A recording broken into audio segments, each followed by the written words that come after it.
We now have a trial date for Blake Lively and Justin Baldoni's. It ends with this lawsuit. New York federal judge Louis J. Lyman told both sides in an order late last night, Monday, to prepare for a March 9th, 2026 trial. Plus, Blake may be filing a new lawsuit here in Texas. In a new and separate front in the series of legal battles surrounding the film that became a surprise hit last summer, Lively in a Texas court filed a request for a deposition of a man she says was central to turning online sentiment against her during its release and promotion. In that separate filing in Hays County, Texas, a precursor to another potential lawsuit, Blake asked for an order for a deposition from Jed Wallace, a crisis management specialist she alleges was behind much of the social media manipulation surrounding the film that turned public sentiment against her through posts on Reddit and TikTok. According to Blake's filing, Wallace and his Texas-based firm Street Relations were brought on as subcontractors by publicists working with Justin Baldoni and his production company. And remember how yesterday that 6.5-minute voice note from Justin Baldoni to Blake Lively got released? Which if you haven't seen it yet, you can find it on my page. Well, Blake Lively and Ryan Reynolds doubled down on their bid on that gag order request. This is their third time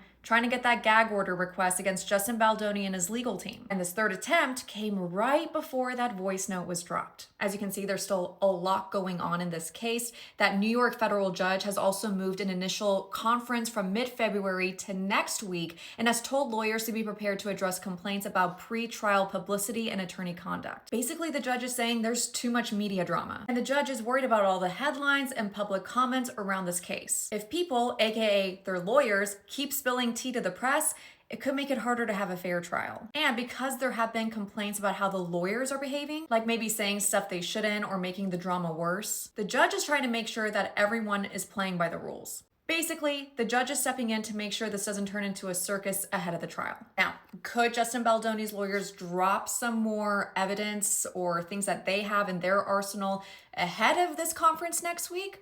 That's always still a possibility. Because again, that gag order has not gone into place. It has not been accepted nor denied. But with that said, I'll make sure to keep you guys updated if anything new happens with this case.